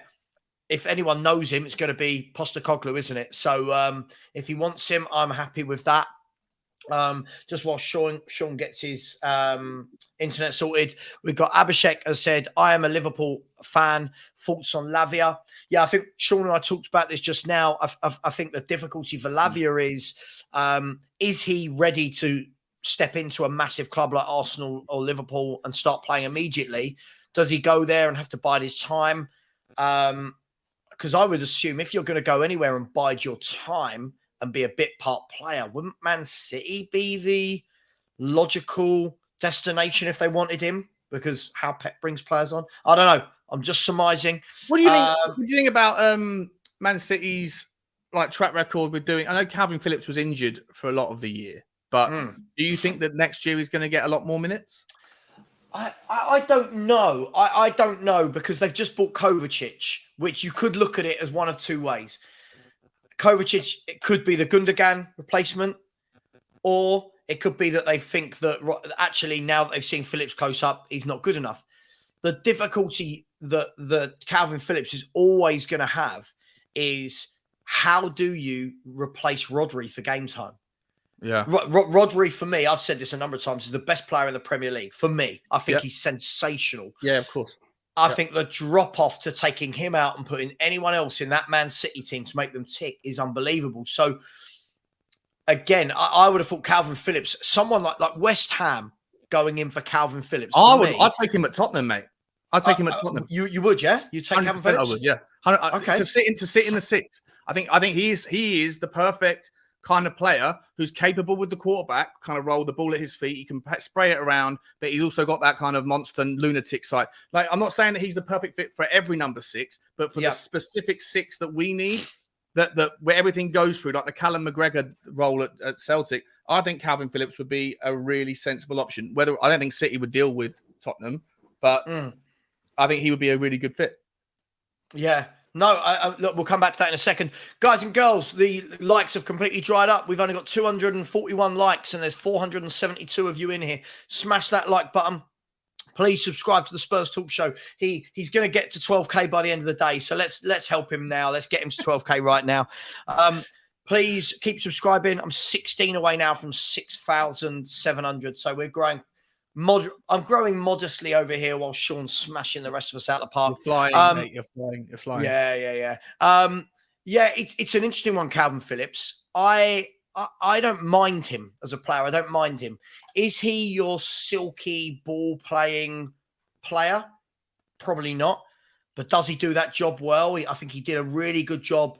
And we've got to remember, in a very attacking Leeds team when he was there, you know, he was exposed a lot and he's got a great engine, good tackle on him. He's a leader. I wouldn't be against him to our club. I thought he was good in the Euros as well for England. I thought he did really well, controlling that back line. Oh, not controlling the back line, but like playing that role, just sitting there, marshalling it, I should say, rather than controlling it. I thought he was, I think, like I say, he's not the perfect 6 for every system, but for the system that Tottenham need, I think he's a good 6. I think a really good option, but I think it's a moot point because he won't come to Tottenham anyway. But yeah, it'll be interesting to see what game time he gets this year. I just think if I was West Ham, having just lost Declan Rice, I think that's got West Ham written all over it. If I was them, I'd be going tooth for nail because I think he'd slot in perfectly to West Ham to do the Declan Rice job. Because obviously they inquired about Paulinho and were told, sorry, you're going to need to give us 80, 90 million. Madness. You know, so it's going to be interesting to see what West Ham do. But Calvin Phillips, for me, look, Pep doesn't often get things wrong. I think what we've got to remember as well is Man City need backup players as well that don't play a lot. Every club has them. I think Man City have them. If you ask Calvin Phillips, I'm pretty sure he's not going to regret going there. He's just won himself a treble. He's playing alongside Kevin De Bruyne and Erling Haaland. So we'll see. Loads of questions. Just super quick. Jeff Dawson, last comment there. Spot on, mate. I've actually overlooked that part of him. He is a small one. And that is a good point. We are in danger of lowering our average height pretty dramatically. And I do think the 6 actually does in that system does need to have some level of aerial prowess as well. So it's a really good point, mate. I overlooked that. Well done. Yeah. Maybe I'm a little bit less enthusiastic about him, but I still think he fits in every other part of his game apart from his height. Maybe.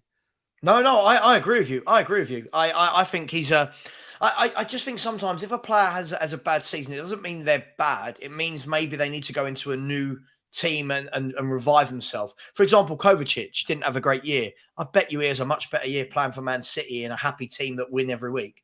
Kovacic is an amazing player, mate. He's such a good player. Really good player. I really like him. Kesh has asked us, how far do we think Arsenal will go in the Champions League? This is going to be a tough one. I know we're not an Arsenal channel, Sean, but you know we're adults. We can talk about Arsenal. Arsenal, for me, this is going to be the test of them is balancing Champions League and Premier League and making sure they've got a deep enough squad. Do you reckon they're going to be good in the Champions League? Is this where the likes of Saka and Martinelli and Jesus need to turn up, and Odegaard? I don't know, what's Arsenal's European track record like? It's not particularly impressive, is it? I mean, not in the Champions League. It's not. They've made a Champions League final, but other than I think they've had like 20 odd years in the Champions League, made the final once. Yeah. So Even in the Europa League, like they haven't done superb things recently, have they? They got.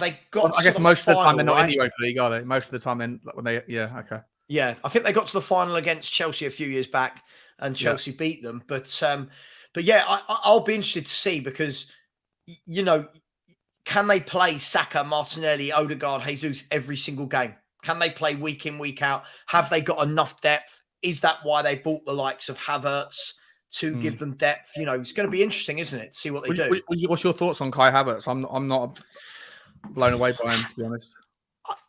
Can I be honest, Sean? I don't think he's a bad footballer. My question always about Kai Havertz has been, what is he?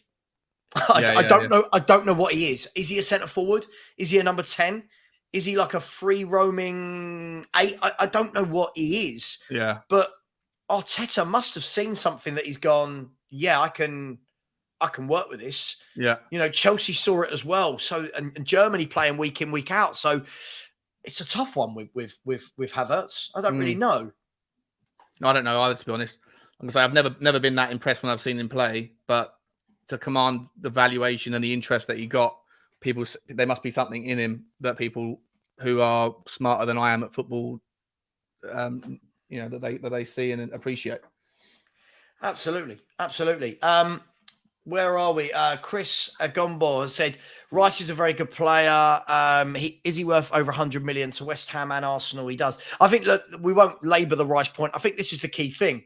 If West Ham can get 100 million for him and Arsenal are prepared to pay 100 million for him, then he's worth 100 million, right? Isn't that the way selling things works? He's in the eye of the beholder, I guess, right? Absolutely. Walter has come in and said, when do we think the Deadwood will be shipped? Before the pre-season games? Seems like we need to offload some to sign VDV and maybe Tapsoba. Sean, this has always been the thing we've talked about for months leading up to the summer. It is going to be about getting rid of Deadwood and how easy or difficult that's going to be, right? Yeah. You know what? It's interesting. You know how I've been banging on about, the European football's broke, and I think that getting rid of Deadwood is going to be difficult for Chelsea, going to be difficult for Tottenham. I've been saying this on your channel, all last season. I've been relatively. Someone didn't factor in Saudi Arabia, did they? No, I did. I definitely didn't factor in Saudi Arabia. Idiot. I'm a fucking idiot for that. Oh, sorry, I shouldn't have sworn. I am an absolute idiot for not factoring in Saudi Arabia. Who would have thought they would have been coming to the party? But I genuinely am also been a little bit surprised by the amount of money that is popping around for kind of like secondary players. Like, so I'm surprised by it that there is a bit more of a bottom market going on than I thought, and I think that Tottenham will be able to get rid of Davinson Sanchez. I think that there'll be a market for him. I think that Tottenham will be able to get rid of a Pierre Højbjerg. The fact that we could get 10 million for Harry Winks is, I think, a bit of a testament to like maybe there's more of a kind of a market going on than I initially gave credit for. So yeah, look, and the fact that Winks dropped down a league, that hopefully some of our others, I think that's what might have to happen with Ryan Sessegnon, for example. Yeah. I think he might have to drop down a league to resurrect his career. You've got, I saw Davinson Sanchez is wanted by Villarreal. Serge Reguilon, I saw, was wanted by, was it Osasuna? Yeah. Osasuna. These little 10, 15 millions add up. They add up, don't they? They add up massively. And I'm genuinely going to put my neck on the line here and think that we will be able to find, like, I remember, was it on Henry's channel? I think you, me, and Henry went through it, and we looked at like the 12 players we wanted to get rid of, and we gave like valuations of what we thought we could get, and we got like 8 down, and we managed to get about 20 million quid was what we thought. But we'd written down Harry Winks to like £2 million or 3 or whatever, or we said tear up his contract. I think we said, right. Yeah. So like maybe these little 10 million pounds here and there are going to add up, and maybe we can get through some of them. Or a lot more of them than we thought we could. So it'd be interesting. Yeah, I mean, I think if clubs come in with these 10s and 15 millions, I think it's time we let them go, and we have to, we can't worry that we paid 42 million for Sanchez. You've got to get him out the club at 15 million. He's on about 86 grand a week. Get that 86 grand. I think people always overlook this, Sean. When people are just saying bring in players, you've got to offload. You've got to get some salary available, right? You've got to get some wages available within the club. Otherwise, you're just stuck with a squad of 35 players, 10 of which don't ever play football but collect 100 grand a week for doing nothing. Just quickly before we go to the next question, are you all right for time, Sean? You good? Yeah, I've got about, 20 minutes. Is that all right? Yeah, perfect. That'll do me. We'll go a tiny bit longer than normal today, guys. By the way, yes, PSG have just activated the buyback clause for Xavi Simons for 6 million. I've just seen it on Romano's page. It's now down to the player, what he wants to do. Also now, Romano's just announced that there are 2 or 3 clubs in Saudi Arabia that are circling around Sadio Mane of Bayern Munich. So he looks like he could be the next one going out to the Saudi League. It's madness. Hope everyone's got their subscription to the Saudi League ready for next year to watch all these players. Where are we? Insane, mate. It's absolutely insane. It is mental. What is going on. Tigaro, thank you so much for the super chat. Is the Kane delay due to the Ange system possibly? Take him to Australia and see how he fits the new system with Maddison. Might be mid-August before we know if he's staying or not. Thoughts? I'll go quite simply. I don't believe this. I think Harry Kane will play in any formation. Harry Kane's one of the best strikers in world football. I think the delay is going to be more to the fact that I think they're waiting to see if Bayern come in with another bid, if I'm brutally honest, and waiting to see what that is. That's just me, Sean. Yeah, no, I agree. Harry Kane can play in any system.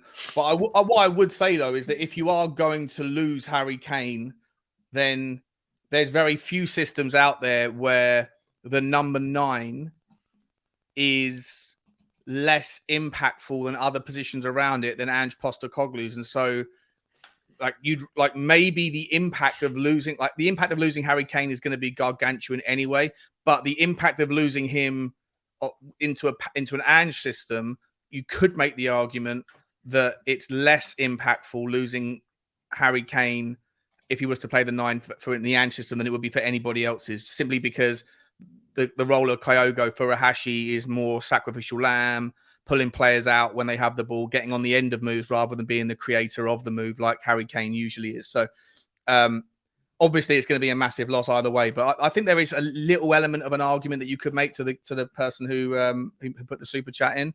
And but in any event, losing Harry Kane is going to hurt you regardless of what system you're playing. Yeah, absolutely. Let's rattle through some of these questions. We've got loads and loads of questions. Just quickly, please, thank you to the 3 people that just subscribed. We're now only 12 away from a target for the end of this show. Please do smash the like button as well. We are trying to get to the 300 likes. We're on 265. Smash that like button, people, and subscribe to this guy. Subscribe to Spurs Talk Show. Subscribe to all the YouTube channels. Subscribe to Perchy TV's, Ben Kaufman's, Henry Wright. Let's subscribe to these people. Comment here. Would it be gross negligence to miss out on Alex Scott for 25 million and let him sign for a smaller club like West Ham or Bournemouth? Gross negligence? I know. That's a bit of a that's a strong word. You can make it would be a shame. Yeah, it'd be a shame. Yeah, but grow like a sackable offence. I don't know about that. I don't know. Yeah. Come into the office. Alex Scott's gone to West Brom. You go. Listen, to answer your question, Daniel, on your bike. Daniel, I think if we had I'd love Alex Scott. I think he's a very good player. I think the problem we've got, and I keep harping back to this, is there is so much that needs to be done that I don't know whether or not it's going to be a priority. I think if we were a bit further down the line and we had more of a settled team that didn't need a whole new defence, midfield and forward line and a goalkeeper, I would definitely be disappointed. I just don't know whether or not, look, have we got the squad? Have we got a room in the squad for him at the moment without players going? I don't know, but I think we both agree, Sean, it's not gross negligence, is it? No, definitely not. Yeah. Good player though. Good player, very good player. Where are we? Kudos has said, why do we take so long to get transfers done and Liverpool can get things wrapped up in 24 hours? I get that Levy likes to haggle, but it can't be just that. Sean, I'll let you take this one with an answer. Yeah, I don't know the answer, mate. Like, you can make the argument, like, I think Tottenham fans look at Tottenham and get frustrated by Tottenham, but you overlook, you know, not you personally, Kudos, but like generally you don't see what the intricacies of the dragging out of a lot of other clubs' transfers. Like, how long has Caicedo taken? How long has Declan Rice taken? How long? Like, there's a lot of other teams that go through similarly frustrating, drawn out sagas. But is there an element to the fact that Daniel Levy is penny wise and pound foolish? 100% misses out on things. But yeah, in terms of the intricate details of why transfers take so long, no idea, mate. No idea. Yeah, it's interesting. I think it definitely is something that all Spurs fans get frustrated with. But then every now and then something happens quickly. Like the Maddison deal did seem to happen pretty quickly. Manor Solomon. Vicario. So look, you know, I think there are swings and roundabouts. Next question is Ben has said, big up Ben, number one moderator, has said, who will be the new Real Madrid manager when Carlo Ancelotti joins Brazil? So if anyone hasn't seen the news today, Carlo Ancelotti has been named as the Brazil manager from 2024, from the Copa America 2024. And he will see out his contract this year at Madrid. I don't know. I mean, it's a year early, but I mean, Arteta. I don't know. No idea, to be honest. I don't know who would go there. You've got lots of people that. Right? Could it be a Jurgen Klopp after he would have done 8 or 9 years in the league? I think Pep, we know, won't go there. We know Pep Guardiola won't. I think we know Luis Enrique won't, because they are Barcelona boys. Conte wouldn't fit the system.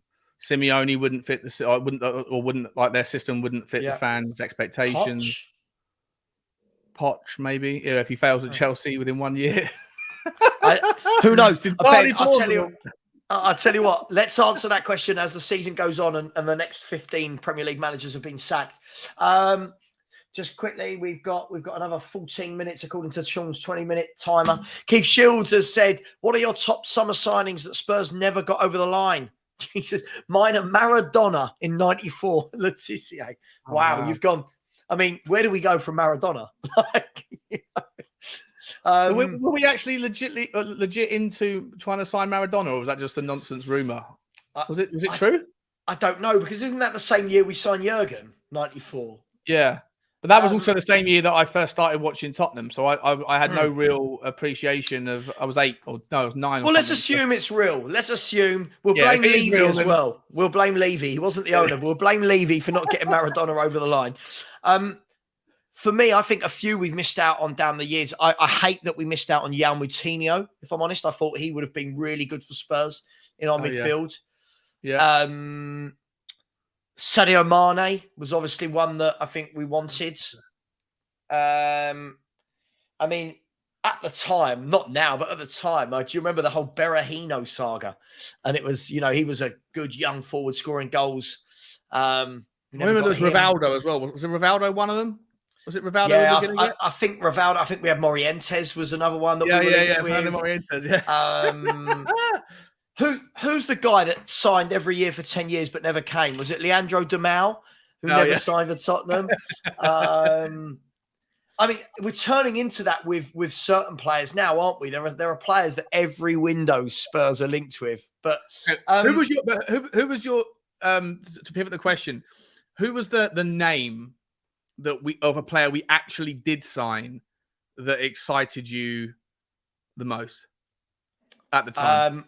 Van der Vaart. Van der Vaart. Yeah, I was going to go with Edgar Davids, like the Dutch connection. When we signed Edgar Davids, I was like, what? What is going on here? That was my peak when I was playing Championship Manager, or what's now known as Football Manager.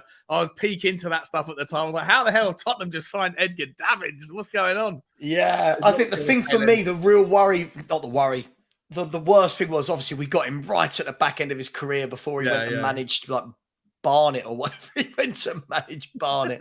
But yeah, Davids. I'm as I said, Maddison for me is a signing that has got me more excited than most in the last 10 years. There's been players that have come in and done well, and we've grown them. So I don't want to take away from them. The likes of Modric, Berbatov, Bale, Dembele, Carrick. but Michael Carrick. I was a big fan of the Jermaine Defoe signing at the time as well. I loved Jermaine Defoe growing up. Jermaine Defoe's the same school year as me, actually. And I remember during, the buzz around London schools of playing football, you knew who the best player was in each school. And then it was, oh my God, have you seen these boys down at West Ham? And at first it was Joe Cole, and everyone was like, oh, can he be that good? And then you watched him make his debut for like West Ham at 16 or something. It was like, wow, you're brilliant. And Defoe was another one who went on loan, sorry, I'm completely pivoting here for the question, but when we send like Troy Parrott out on loan and Dane Scarlett, and people go, oh, get them in the first team. When West Ham sent Jermaine Defoe on loan when he was 16, 17 years of age, that boy went and scored like 25 goals, broke records of scoring like 13 or 14 games in a row. And everyone went, wow, you've got to get this boy in the first team. We now see players like Dane Scarlett score 4 goals in an entire season in League One and go, oh, should we throw him in? Should we throw him in? Do you know what I mean? It's like, is he ready? He's ready. Maybe he's ready. He's the Harry Kane replacement. He's ready. So look, I'm not knocking him. For me, by the way, before anyone says I'm having a go at youth, Dane Scarlett, for me, to completely pivot from where we were, needs to go out on loan and prove it. He needs to go to a club this year and get 15, 20 goals in League One, League Two. But we got completely. How old is Dane Scarlett now, though? He's only 19. Okay. He's only 19. But Defoe was doing it at 17. Yeah. How old's Troy Parrott, though? Troy Parrott's getting on a bit now, isn't he? Isn't he like 35 now or something? I don't know. I feel like he's been in our youth team forever. You've got to have a look at it. I don't know how many. This guy can't have too many more years on his contract. He's another one, though, Sean. He doesn't score goals anywhere he goes. Oh, he's only 21. Okay. If you look at his career, he's gone to Preston, he's gone to Millwall, he's gone to Ipswich. Yeah. MK Dot. He's not. Few goals here, few goals there. Never really does. Yeah, and that worries me. And then there must be a reason why none of the managers of the 10 we've had in the last 4 years or whatever have given the guys a go. Next question. Sorry, that's a good one, by the way. I missed that. Somebody said Jack Grealish was one we missed. That was a good one. Where are we? Sal, big up Sal, said, question, interesting, which top teams will miss out on top 4 with all this spending everywhere? There's 7 chasing it now. I mean, at the moment, I don't know. It's top 5 though, isn't it now? Yeah, isn't that something to do with coefficient points? Or something? I don't know. Yeah. I'm not going to pretend if Brighton finished 5th or if Newcastle finished 5th, then they probably wouldn't have enough European coefficient points to get it. But if Arsenal, Chelsea, Tottenham, Liverpool, if any of those teams finished 5th, then they probably would have enough European points to qualify. But but by the way, when someone said what was Kane's, listen, I'm not saying it's a set rule, but Kane for me is an anomaly. If you look at the number of, I guarantee, if you look at the last 10 years of young English strikers across all of the Premier League clubs that have been represented, how many of them have come through and gone on to do good things? Can we name them? Yeah, any club from the Premier League? Who? Kane? You think Tony had to go down? Tony was at Newcastle and then went down to the lower leagues, got his trade. Callum Wilson went down to the lower leagues, done his trade. What was the question? Sorry, players that have just come in. Players that have come in and done well, like from the youth team as strikers. Wayne Rooney.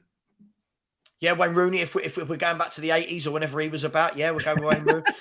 No, but do you see what I mean? Rooney, Kane, anomalies, right? There's not many that come through. Michael Owen was. Oh my God, we were talking about this. 1997 was Michael Owen. Yeah, very few these days. I mean, Tammy Abraham, you could argue, has done well. Look, he's playing for Roma, plays for England, but there's not really many that do it. No, I agree. Yeah, but Vardy, again, very different. Midori didn't come. Do you know what I mean? Vardy was playing in the conference about 7 or 8 years ago. So, Rashford's another one. But there's not many. Yeah, Fowler. We're now going back to 1990. 4, or whatever we're going back. It's an interesting one. We'll come back to more names in a minute. Bugsy or Stewie? Oh, what a question. What a question.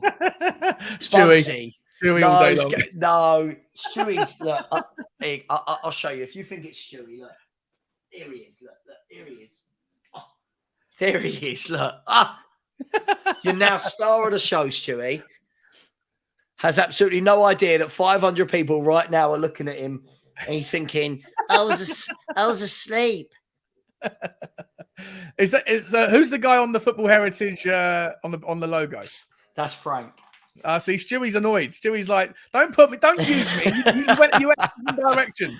You're doing the Fabio Paratici, the plate spinning thing. You went and chose Frank. You chose your guy. You chose your guy. Guys and girls, we're going to go for another 7 minutes. Smash the like button. Let's get over 300 likes at least. We're on 290. And if I can get 11 more subscribers, I will hit my target for the day of 6,700. Please smash that subscribe button and subscribe to Sean as well. Phil Barnett, big up Phil, has said, what are your thoughts on Evan Ferguson replacing Kane? I have one word to say about this. Price. Yeah. Brighton are not going to let this guy go for anything cheap, are they? He looks good, and Brighton get money, Sean. But what is the? I completely agree with you. But what is the right price for someone who has? What's he scored? 7 goals in about, I don't know, less than 1,000 minutes of football. Looks on paper to have all of the credentials, right? I wouldn't say he's blessed with pace, but he's got a good acceleration over short distances. He's tall, he's strong, he's powerful, can play with both feet. He does look like the real deal, but he hasn't really done it yet. So what is the right price for someone like him? Is it 50 million? Mm-hmm. Yeah, exactly. That's the thing. And then you'll ask the question, do you spend 50 million on a player that hasn't proven anything yet? Listen, he looks good. He looks like he's got all the attributes. Again, I think he's another one of those where I think people are getting a little bit too excited before he's actually done it. What I would want to see is if he's as good as everyone's saying, and I'm not saying he's not, Sean, I'm not. Yeah, I'm with you. If he's as good as everyone's saying, this year, make that number 9 your own, make that spot your own. Yeah. Get 15, 16 goals. Even if he gets 13, 14 goals, make the spot your own, get the goals, put yourself in a shop window. For me, who was playing? It wasn't Danny Welbeck that was ahead of him in the queue, was it? They've got Danny Welbeck. Who's the bloke that scored a few goals the back end of the season for them? I can't remember his name. Is it Undav? Undav scoring goals for Brighton? Undav. Yeah. Dennis Undav, Evan Ferguson, Welbeck. They got Toma Hamed, the Israeli guy. Solly March, he obviously plays more of a midfielder, but can step up. Yeah. Neil Mopé's gone, hasn't he? Went to Everton and then to West Ham. Yeah. People said Undav. Yeah, it's difficult, isn't it? Listen, I'm not saying this guy could be the greatest striker England have ever produced. I don't know. But at the moment, it's difficult because Brighton protect their assets brilliantly. They've just sold Trossard to Arsenal for what? No, it was cheap. It was like 27 million or something. Oh, because he was going. Sorry, not Trossard. He had a free transfer, wasn't he, at the end of the season? So they cashed in while they could. But you think they got how much money from Cucurella? 50 million. Yeah, 65 million for Cucurella. They're going to get north of 80 for Caicedo. They got other players coming through. They got 2 or 3 other Caicedos coming through, waiting for Caicedo to make space in the squad. Yeah, absolutely. Let's just see if there's any questions before we go in the next couple of minutes. Dunkelsdorp, big up, and said, would you give Spence a chance next season? I'm massively underwhelmed with this guy. I haven't seen enough of him to make my mind up. I think it'd be harsh if anyone said that they had. But all I've ever seen of him is one good game against Arsenal for Forest in the Cup. I think another one against United, and then he did okay against Mbappe once in the French league. But apart from that, he just seems like he's a big game player. He'll come of the hour. Like he seems like he wants to step up when the cameras are on him or whatever. But I haven't seen anything from him to think that he's ready for the Premier League. I really haven't. Yeah, it's a tough one, isn't it? It really is a tough one. it begs the question why he was bought. Just quickly, we got 2 minutes left. John North said, if Rice is so brilliant, why didn't Man City, Chelsea, United and Newcastle bid for him? I know City put in a half-hearted bid, but they weren't serious about it. I'm going to throw this back to you, John. Here's the thing. Whether or not I think Rice is brilliant isn't the question here. You could mould this question whichever way you want. If Newcastle and Man United had bid for Declan Rice, you would be asking, well, how comes Man City and Chelsea didn't?